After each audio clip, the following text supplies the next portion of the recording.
wabarakatuh. Berjumpa lagi dengan saya Kartika Waode di podcast Kongres Advokat Indonesia KAI, Bangkit Maju Membangun. Senang sekali pada kesempatan kali ini Tika masih bersama Pak Dr. Cahyo Basri SHMH, akademisi dan praktisi juga, dosen di IBLAM, dosen di Jayabaya juga, mantan Kapolsek 5 kali, coba bayangkan ya kan. Kenapa Tika selalu ngundang Pak Cahyo? Karena memang keilmuannya kapabel untuk membahas isu-isu hukum yang ada di Indonesia saat ini. Bagaimana kabarnya Pak? Alhamdulillah sehat. Assalamualaikum warahmatullahi wabarakatuh. Semuanya rekan-rekan yang ada di podcast KAI ini, semuanya kita doakan selalu sehat walafiat, panjang umur, sukses, dimudahkan rezekinya. Amin. Pak Dr. Cahyo, hari ini kita akan membahas tentang Undang-Undang ITE. Kenapa sih kita harus membahas tentang Undang ITE ini? Karena semakin berkembangnya informasi teknologi ini juga ada namanya buah bagai mata pisau gitu ya. Karena ini manfaatnya memang banyak, tetapi juga kalau tidak digunakan dengan tepat ini juga jadi bahaya. Karena berdasarkan SafeNet ini, riset SafeNet ini itu 45% ini penggunaan media sosial atau informasi ini tuh meningkat menjadi 45%. Ini ngeri banget kan? Makanya mungkin ini menjadi landasan atau mungkin yang membatasi orang-orang yang bermedia sosial, teknologi digital saat ini. Pertanyaan saya, kenapa orang harus menjaga nih tangannya? Kalau langsung kan mulutnya ya, menjaga tangannya untuk berkomentar. Itulah. Makanya ini dilahirkannya Undang-Undang ITE ini memang karena pertimbangannya itu bahwasanya dunia ini sudah sangat berkembang dengan pesat, terutama yaitu teknologi tentang digital ya. Sehingga perlu adanya undang-undang mengatur sehingga ada batasan-batasan penggunaan semacam digital ini ya, media sosial dan sebagainya. Karena ini sangat berbahaya sekali ya, karena penggunaan media sosial ini mungkin seluruh lapisan masyarakat ya tidak memandang umur ya. Karena sekarang ini anak prasekolah saja itu sudah bisa menggunakan gadget ya, yang mana isinya itu begitu banyaknya informasi ya. Kemudian kalau tidak ada batasan-batasan ini memang sangat rawan dengan masa depan bangsa kita sendiri, terutama adalah para penerus bangsa kita ya, yang mana masih anak-anak ini perlu pengawasan di sini ya. Ekstra ya. Karena ini sangat berbahaya sekali ya. Kadang-kadang kan fakta di lapangan itu banyak ya, yang hanya mungkin ya merasa dirinya tuh hanya di kamar sendiri ya. Tapi dari 2 jari ini bisa mendunia. Inilah efek daripada elektronik ini, digital ini ya kan. Maka dari itu dibuatlah undang-undang ITE, yaitu undang-undang nomor 11 tahun 2006 ya. Kemudian diperbarui yaitu undang-undang nomor 19 tahun 2016 ya. Pertama bukan 2006 tapi 2008, mohon maaf ya. Masuk daripada tujuannya di sini adalah agar kita itu mengatur ulang ya ketentuan ITE ini, termasuk pasal-pasal yang berkaitan dengan pencemaran nama baik, bullying, pemerasan di situ. Apalagi kalau kita baca di undang-undang ini, terutama pasal 27 ya, itu banyak sekali orang yang terjebak di dalamnya. Seperti apa itu Pak Dokter? Pasal 27, coba nanti kita baca ya. Pasal 27 Undang-Undang ITE ini di sini ya, bahwasanya Tindak pidana berhubungan dengan aktivitas ilegal. Pertama A itu distribusi atau penyebaran transmisi dapat diakses konten ilegal yang terdiri dari ya kesusilaan pasal 27 ayat 1 Undang-Undang ITE. Kesusilaan itu ya termasuk itu tadi pornografi, ya kan? Ya kan? Kemudian tapi bukan hanya ini ya, semacam visual ya, tapi ucapan-ucapan juga kalau dikirim melalui digital elektronik ini, nah ini bisa terjaring di dalamnya di sini ya. Kemudian di pasal 27 ayat 2 ini yaitu tentang larangan perjudian ya. Karena sekarang ini sudah Video apalagi online, ya? kemarin itu begitu banyaknya sampai kalau tidak salah itu sampai anak umur 10 tahun pun dia main slot, judi online itu. Karena begitu mudahnya kan untuk mengakses, ya kan. Dan dengan adanya kasus-kasus seperti itu banyak juga sampai terjadi penurunan kemiskinan ya, sampai titik nadir ya orang karena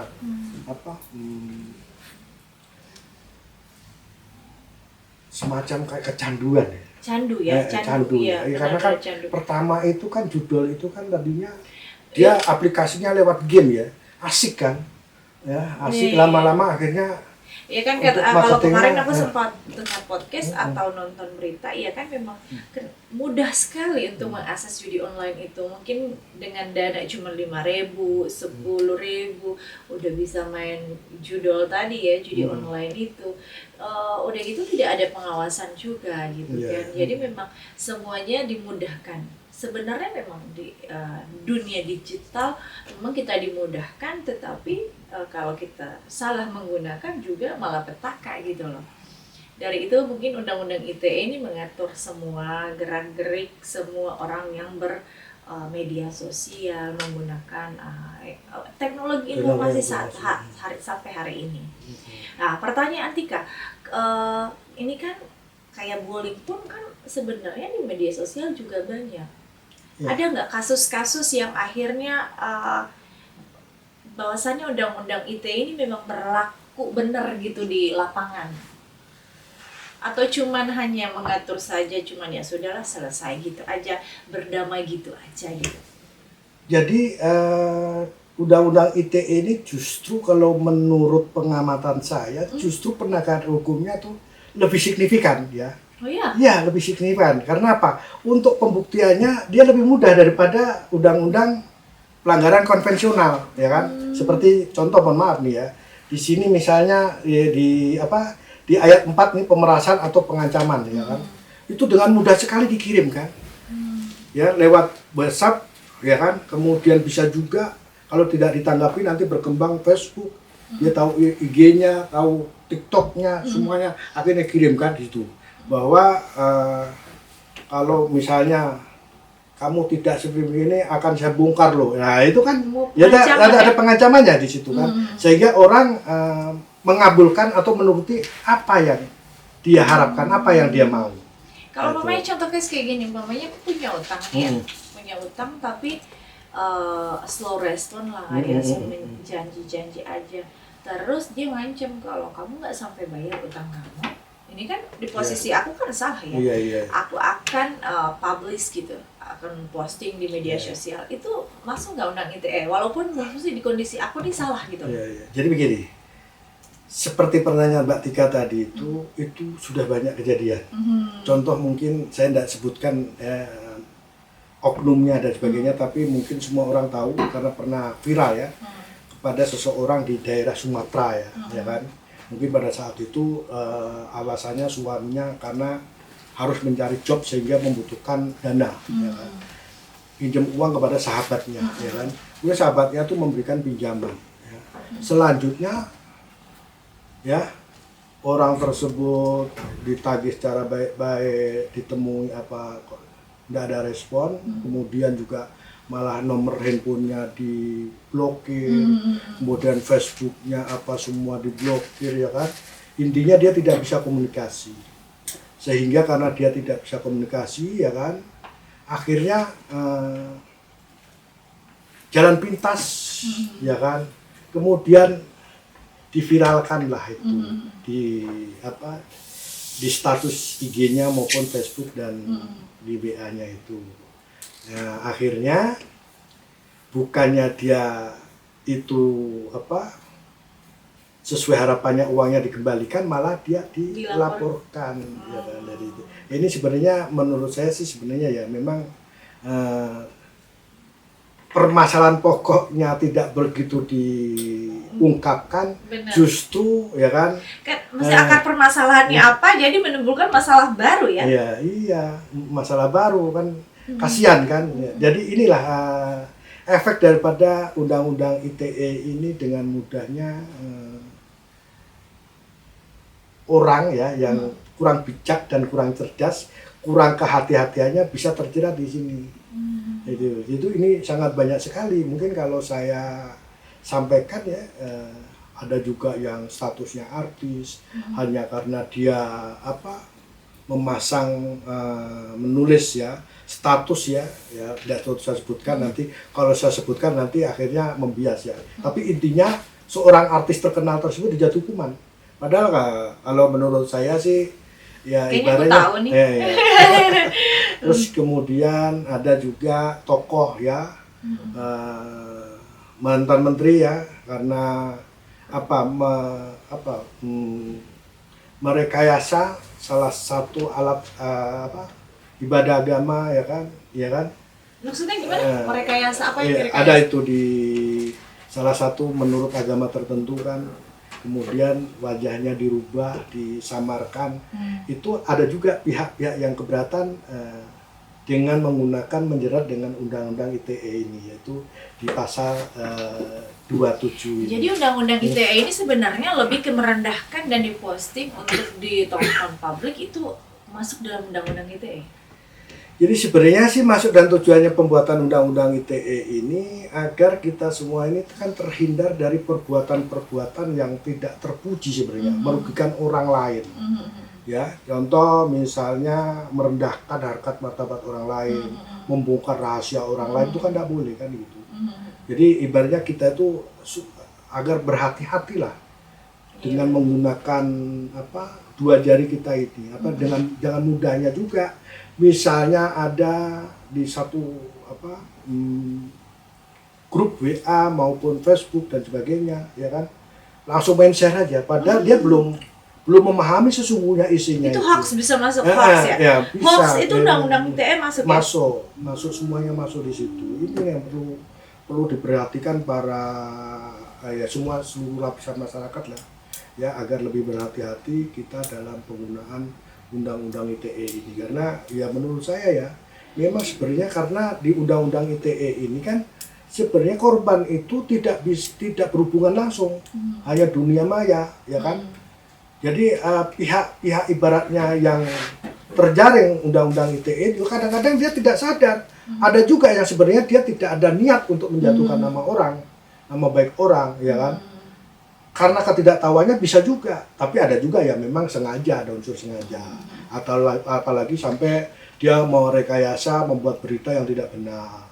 Ya kan, sehingga meresahkan orang banyak. Iya Pak Cahyo, karena sekarang tuh yang terjadi di lapangan hari ini tuh orang lebih takut kekuatan netizen, orang bilang ya. Netizen itu kayak ini sekarang kekuatan hukum. Jadi ada istilah gini, nggak viral ya no justice no viral. Iya, no justice no viral. Iya. Ya kan kekuatan netizen kan memang sebenarnya ada bagusnya juga ya. Betul. Tapi kalau memang menjurus tadi menghina, tapi banyak loh ya kan? kayak netizen juga tuh kayak seenak jidat aja gitu kalau komentari ini itu masuk nggak sih undang-undang? Sebenarnya masuk itu. Jadi ya itulah makanya kita harus sesuai fakta atau nggak sesuai pun itu bisa nggak undang-undang ya, sekarang kan hak dan kewajiban itu. Orang itu ibaratnya komentar privacy itu dia mempunyai hak nggak di situ kan gitu. Apa kewenangan dia di situ kan gitu. Itu perlu juga disampaikan kepada seluruh warga negara kita lah ya. Iya tuh Untuk teman-teman lebih- semuanya tuh para pengguna media sosial, para penggiat media sosial ya, kalau komentar-komentar yang baik-baik saja, Iya. mendoakan jangan sampai Iya. dengan kecanggihan elektronik atau kelincahan tangan ini ya kan. Jadi berurusan sama hukum jangan kan, karena memang karena Tika pun terakhir jujur aja kalau mau bicara kemarin ini Tika juga di Facebook ada namanya Tika di inilah lah artis apalah inilah Iya, yang iya. iri hati dengki lah Iya, ya gitu kan, pengen juga sih pengen ya, tapi ya sudahlah ya, ini sebenarnya nggak bagus juga, cuman kan kita tadi bisa menghabiskan energi untuk ngurus Iya. hal-hal yang ini.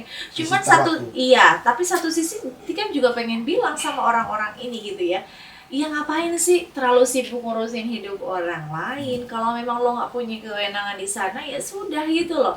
Kalau nggak suka pun ya nggak usah di follow, nggak usah dilihat gitu loh. Sebegitu iri dengkinya manusia saat ini gitu loh, sampai ngotik sembarangan kan. Kita padahal orang kita nggak tahu sampai di mana kekuatan mentalnya dia, ternyata dia stres, ternyata dia kepikiran ya. Kalau Tika maksudnya di dunia entertain udah lama lah dan sudah bukannya juga menormalisasikan, cuman ya minimal Tika masih bisa berpikir bijak lah, ya sudahlah tinggal blok aja selesai gitu kan. Cuman kan kalau ketemu orang yang iseng bisa aja diangkut dengan undang-undang gitu. Berapa ancamannya? Berapa tahun ancamannya? Ya, itu memang kayak sepele ya, tapi ancaman hukumannya tuh di pasal 45 itu, ya kan? Itu 6 tahun loh, jangan salah, maksimum 6 tahun. Ya, belum lagi dendanya kan, ya sampai itu tadi 1 miliar ya. Oh iya? Iya, itu. Nggak main-main Nggak loh, main-main. ini separah itu loh undang-undang ITE mengatur itu. Jadi pada teman-teman semuanya yang nonton podcast ini berhati-hati dalam mengetik, sebelum melakukan mengomentari atau apapun itu, berpikir lebih dalam lagi apakah ini menyakiti hati orang lain, Menyinggung perasaannya. menyinggung perasaan orang lain. Kalau sekiranya tidak mengganggu hidup orang pun ya, kalau memang memberikan saran mungkin DM ya, direct message aja, atau jadi Dengan bahasa yang kira-kira bisa diterima lah. iya benar karena juga ada ya, kalau nggak terima nggak usah main media sosial. Jadi kayak ini gimana ya konsepnya ya. Memang undang-undang ITE ini hadir untuk mengatur seluruh masyarakat untuk menggunakan media sosial dengan bijak dan cerdas ya. Cerdas, gitu. Jadi banyak hindari lah ya, hindari. Terutama nih kita sampaikan kepada orang-orang tua juga yang sudah memberikan fasilitas kepada putra-putrinya, karena kita tidak bisa kan 24 jam kita mengawasi putra-putri kita loh, ya toh. Itu mohon maaf nih, sampai kemarin juga ada di media sosial seorang dokter menyampaikan ya bahwasanya ada umur 10 tahun dengan 13 tahun itu ya kan, karena menggunakan elektronik ini mereka bisa bertemu dan melakukan hal-hal yang sangat-sangat di luar daripada nalar orang dewasa. Ya, perlu saya sampaikan di sini. Banyak kok, kemarin juga sempat viral di daerah mana, sebutlah di timur, itu anak SD ketemu, ternyata bukan dia sendiri aja sama teman-temannya. Akhirnya terjadilah hal-hal yang tidak diinginkan. Artinya media sosial ini memang harus untuk anak-anak di bawah umur ini harus pengawasan ekstra gitu loh. Kalau perlu jangan megang ini dulu deh, handphone dulu deh. Adapun kalau mungkin ada kegiatan sekolah ataupun mungkin diawasin ya, karena memang banyak sekali terjadi case itu yang dirugikan itu siapa sih? Memang anak-anak di bawah umur ini yang masih belum berpikiran dewasa ke depannya seperti apa. Jadi Tika sih di sini berharap sebagai orang tua gitu ya, para ibu, para orang tua, bukan hanya ibu saja, ayah juga, semua yang ada di lingkungan keluarga itu menjaga, mengawasi banget bagaimana cara menggunakan media sosial yang baik. Karena ini kalau bicara hukum keluarga, berbicara tadi sebelum episode sebelumnya juga kita membahas tentang kekerasan seksual, terus perlindungan anak, ini sebenarnya kan berkelanjutan ya. Berkelanjutan dengan ini berkelanjutan dengan semua tema-tema teknologi ini. Iya, betul. Elektronik ini. Iya, karena memang komunikasi kita kan hari ini ya tidak terlepas dari teknologi. Teknologi. Dan untuk penyerapan ilmu sama dimanapun, karena memang sumber yang sama dari YouTube, dari Google, jadi Tika pikir anak-anak muda atau anak-anak di bawah umur yang masih dalam jangka pantauan orang tua sangat harus berhati-hati. Jadi tugas utama kita juga nih di Kongres Advokat Indonesia mengadvokasi, memberikan saran juga, dan gak usah berkecil hati juga untuk masyarakat. Mungkin ada yang menjadi korban karena tadi ada solusi juga ya dari Pak Dokter. Itu kalau di daerah-daerah ada P2 TP2A. P Pusat Pelayanan Terpadu Pusat Layanan Terpadu Perempuan dan Anak. Perempuan dan Anak. Jadi anak-anak yang sudah pernah jadi korban, minta bimbingan orang tua atau advokasi atau advokatnya untuk perlindungan, untuk mencarikan solusi, mungkin penyembuhan, atau artinya penyembuhan ini dalam artian mental. Jadi anak-anak Indonesia tetap punya jiwa besar maju ke depan, karena kan kita nggak tahu kalau balik lagi ini namanya pernah lalai mungkin, tapi ini menjadikan pelajaran berharga buat kita semua orang tua. Keberadaan teknologi ini menjadikan kita lebih mawas diri lagi. Mungkin ada statement closing dari Pak Dokter. Oke, terima kasih ya. Yang pasti ya itu di Undang-Undang ITE ini dari pasal 27, 28, 29 itu kan tadi sudah dijelaskan ya, mulai dari asusila, berita hoak, sara, sampai pemerasan, dan 29 itu pemerasan. Jadi perlu juga disampaikan kepada masyarakat bahwasanya memang Undang-Undang ITE itu secara fisik tidak nampak ya, tapi efek daripada ancaman hukumannya cukup berat ya. Pasal 45 itu 6 tahun loh. 6 tahun ya? 6 tahun. Denda 1 miliar. Ya, 1 miliar ya, 1 miliar ya. Jadi ini perlu juga disampaikan kepada saudara-saudari semualah, untuk lapisan masyarakat ya. Bukan berarti kita melarang anak-anak ya yang masih sekolah SD, SMP, SMA dan sebagainya menggunakan gadget ya, karena perkembangan teknologi memang wajib, karena banyak materi-materi yang didapatkan dari elektronik ini. Cuman kita berpesan ya agar jangan segan-segan ya. Bila perlu satu hari itu 2-3 kali gadget anak-anak kita dicek, kontrol ya, karena itulah satu-satunya cara untuk mengamankan putra-putri kita, masa kita. Iya benar. Kalau kita berpikir bahwasanya anak kita dalam rumah aman tapi bermain media sosial, ternyata adalah jalan utama untuk mengenal dunia luar ya kan. Padahal kalau ya udahlah, anak saya di dalam rumah ini biarin dia main handphone, ternyata itu sangat riskan banget kalau kita lalai, padahal di depan mata kita aja. Karena anak saya aja ini main game sampai bahasanya pun bisa, karena ada yang online game itu ataupun yang short YouTube itu kan, kalau nggak difilter kan ada bahasa-bahasa yang nggak benar, kita aja kaget, tahu dari mana? Dari game. Artinya apa? Kita menjadi orang tua pun aku ngerasa gagal loh. Dari ini menjadi pelajaran buat kita semua, bagaimana kita memberikan YouTube atau media sosial dibatasi, atau kita kontrolnya lebih lagi ya. Jadi Undang-Undang ITE tadi yang pada diungkapkan sama Pak Dr. Cahyo, memang kayak Undang-Undang ITE itu kayak cuman biasa aja gitu ya, kayak sepertinya enggak ada secara fisik ya, bukan momok yang menakutkan, ternyata tapi fakta resiko ya kan, itu sangat mengkhawatirkan. Iya, kalau berdasarkan fakta yang tadi Tika bilang, kenaikan kriminal di media sosial atau penggunaan media sosial itu 45%. Artinya dari 100% itu hampir 50% ya loh. Kejahatan itu meningkat menjadi 45% dengan menggunakan media sosial.